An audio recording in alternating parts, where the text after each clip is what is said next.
Bien dans son job, on va parler aujourd'hui cinéma. Alors vous allez me dire, mais quel est le rapport entre les RH et le cinéma? Mais il y en a un, et on va en parler avec Jérémy Lamry. Bonjour Jérémy. Bonjour Arnaud. On est très heureux de vous accueillir régulièrement sur ce plateau. Vous êtes le CEO de Tomorrow Theory.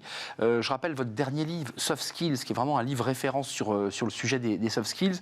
Avant de voir les images, parce qu'on va bien sûr voir un extrait, vous êtes quand même très disruptif pour parler au RH, parce que certains envoient des plaquettes, des documents, des mails. Non, vous avez dit on va envoyer des films, du cinéma. C'est ça l'idée? Tout à fait. L'objectif, c'est de penser l'innovation différemment. On est à une époque, là, on voit GPT-4 qui arrive, on voit tout ça, et finalement, on se dit, ouh là là, mais quel bazar, tout ce qui arrive, ça va être le chaos, et tous les imaginaires auxquels on peut penser ne sont pas forcément positifs. Donc, à travers ce film, on a l'envie aussi de reproposer des imaginaires positifs en proposant un canal qui est peu utilisé, le cinéma. Pour faire passer quel message ? Alors, il y a plusieurs messages dans ce film. Le premier, déjà, c'est que ça marchera que si on est dans une attitude proactive, qu'on ne subit pas ce changement. Le deuxième, et ça aura échappé à personne, ceux qui regarderont le film, l'attitude du capitaine n'est juste pas acceptable. C'est une attitude très rétro des années 70. Ah oui. Et la deuxième chose, c'est Capitaine Kirk dans la série de laquelle on s'est inspiré. Ici, en fait, on évite de nommer.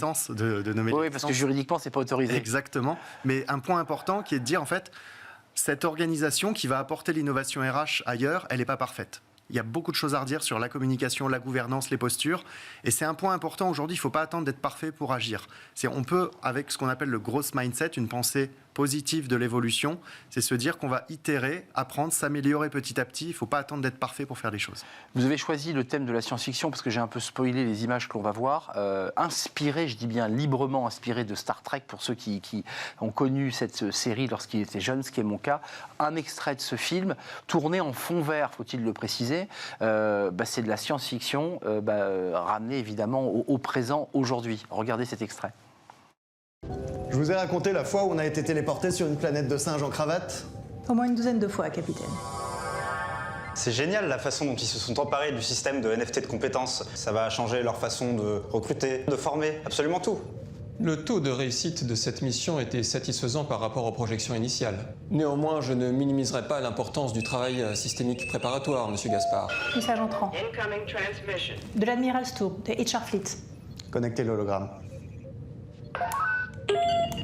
Bonjour capitaine, nous avons reçu une demande prioritaire d'une planète de classe M, membre de la Fédération Stakhanov 4 dans le secteur de Travaillomania. La planète voit se multiplier les difficultés pour faire collaborer ses citoyens et anticipe un risque majeur de déstabilisation, voire d'extinction si rien n'est fait.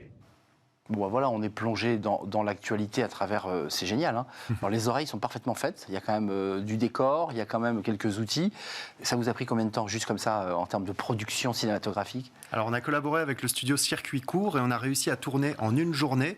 Et avant ça, on a eu un peu plus d'une journée de préparation pour écrire le script. Il faut savoir qu'on est tous des passionnés de Star Trek. Ça, c'est l'équipe Tomorrow qu'on a vu. C'est les 4 fondateurs de Tomorrow Theory, oui. Donc vous êtes à la fois bien marré, parce que c'est quand même une aventure humaine sympa, et puis il y a quand même un message qui est très fort, là, l'hologramme qui apparaît, l'un de vos associés, qui dit globalement on est sur une planète, un petit peu à la Star Trek, qui est un peu loin, avec un code ésotérique, qui globalement on découvre que les salariés ont plus trop envie de travailler. C'est ça qui se passe là. Alors exactement, on reprend jusque dans le langage, on parle d'une zone qui s'appelle Stakhanov, dans le secteur de Travaillomania, donc on est vraiment dans des codes où on comprend qu'en fait la manière dont ils abordent le travail là-bas est pas idéale pour les collaborateurs, et on parle d'un risque d'extinction si rien n'est fait. Et donc c'est vraiment en fait la posture qu'on adopte aujourd'hui, c'est se dire les transformations à venir sont tellement fortes que le sujet, c'est pas juste la déstabilisation de certaines organisations. C'est l'extinction. C'est potentiellement l'extinction, parce que si on ne repense pas les conditions du travail et si on n'a pas en tête des futurs souhaitables qui permettent aux gens d'être épanouis dans leur travail et de concilier la performance économique, ça ne marchera pas. Donc vous n'êtes pas dans la modération, vous êtes quelqu'un de très posé quand vous vous exprimez, mais dans les mots que vous utilisez, il n'y a pas de modération. Vous dites quoi? Si on continue comme cela, un petit peu comme on le fait d'ailleurs à l'égard du réchauffement climatique au rapport du GIEC, vous dites si on accélère pas et si on ne transforme pas, il y a un risque d'extinction. C'est-à-dire la fin du travail. Alors, la fin des organisations. Des organisations. Ces formes de travail. C'est-à-dire qu'il y a des organisations qui vont s'adapter, et celles-là, c'est celles qui n'attendent pas d'être parfaites, qui itèrent jour après jour et qui acceptent leurs défauts et qui les corrigent. Et après, il y a celles qui sont dans des postures extrêmement arrêtées Et celles-ci, en fait, elles vont avoir de plus en plus de mal à attirer et à fidéliser les talents. Le choix de ce film, évidemment, c'est un choix disruptif. C'est une manière de faire un pas de côté. Vous allez le présenter dans des festivals, vous allez faire des séminaires de DRH, vous allez les présenter à des COMEX, parce que c'est un outil pour vous pédagogique et de formation aussi, quelque part. Alors exactement, c'est d'abord un outil pour sensibiliser, parce qu'aujourd'hui, en fait, quand on veut en RH sensibiliser, comme vous avez dit, on va faire des emails, on va aller dans des congrès, on va faire des conférences. Et finalement, les RH ont l'habitude de tout ça. Donc là, c'est une sensibilisation qui marche assez peu. On profite de cette nouvelle vague de technologie qui arrive et qui fascine autant qu'elle inquiète, pour repenser, au-delà du fond, la forme de la manière dont on peut présenter les choses. Donc, festival peut-être, mais les RH ne sont pas forcément dans les festivals. Nous, on vise surtout plutôt des prises de parole qui vont permettre, en fait, de créer des discussions. Cet outil, cette vidéo, elle sert avant tout à créer des discussions. Juste un mot, parce qu'on va avoir un débat tout à l'heure à travers un livre d'Olivier Babot sur le divertissement, donc qui renvoie à la culture, au temps libre dont on dispose. Il y a ce rapport de force, là, en ce moment, entre le travail, puisque c'est le débat d'actualité, il faut travailler plus pour que notre société continue à créer de la richesse, puis une partie des Français, voire même une grande partie, qui disent « nous, on ne veut pas travailler plus ». Est-ce que ça vient faire écho au débat que vous soulevez dans votre film ? Il n'y aurait pas de meilleur mot que celui que vous venez d'utiliser, écho.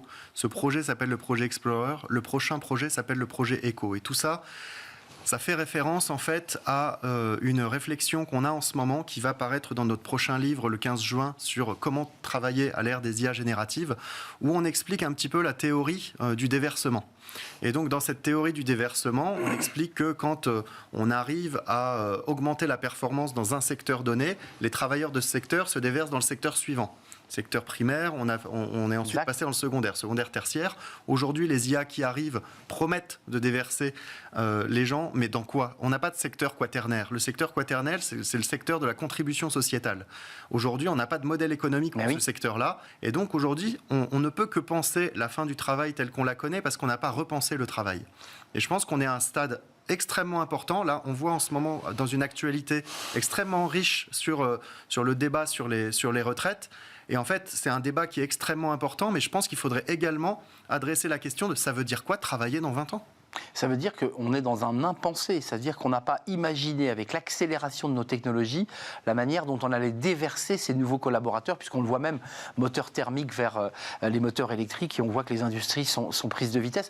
C'est-à-dire que la technologie va trop vite et crée une désorganisation totale et dangereuse. Je ne dirais pas que ça n'a pas été pensé, parce que quand on regarde dans la littérature, ça fait plus de 50 ans en fait, que ces sujets existent, le déversement, toutes ces choses-là. Exact. En revanche, le politique, lui, je pense, ne prépare pas suffisamment la société à ça, et les organisations non plus. Et on ne doit pas tout attendre du politique, ce sera trop lent. Les organisations ont un rôle de repenser les modèles économiques du travail de demain. Merci Jérémy Lamry, à suivre évidemment avec ce prochain livre que vous allez sortir et ce film que vous pourrez, j'imagine, voir sur le site de Tomorrow, j'imagine, oui. À découvrir, parce que c'est quand même sympa de revisiter cette série, puis de voir en si peu de temps, finalement, la qualité que vous avez réussi à produire. Et faire des choses sérieuses sans se prendre au sérieux. C'est dans ce film, on accepte d'être parfois des caricatures, de ne pas être parfait. Et l'objectif, c'est de se dire, ça ne nous empêche pas d'avancer et de nous améliorer. Notamment votre associé qui a accepté d'être je ne sais plus comment il s'appelle. Spock, mais ça, c'était un rêve d'enfant. C'était un rêve d'enfant pour lui, donc il assume totalement ce choix. Merci Jérémy Lamry d'être venu nous rendre visite, CEO de Tomorrow Theory. On tourne une page, on s'intéresse dans Smart Philo à un sujet autour de la violence, des violences en entreprise, et on en parle avec Thibaut Brière.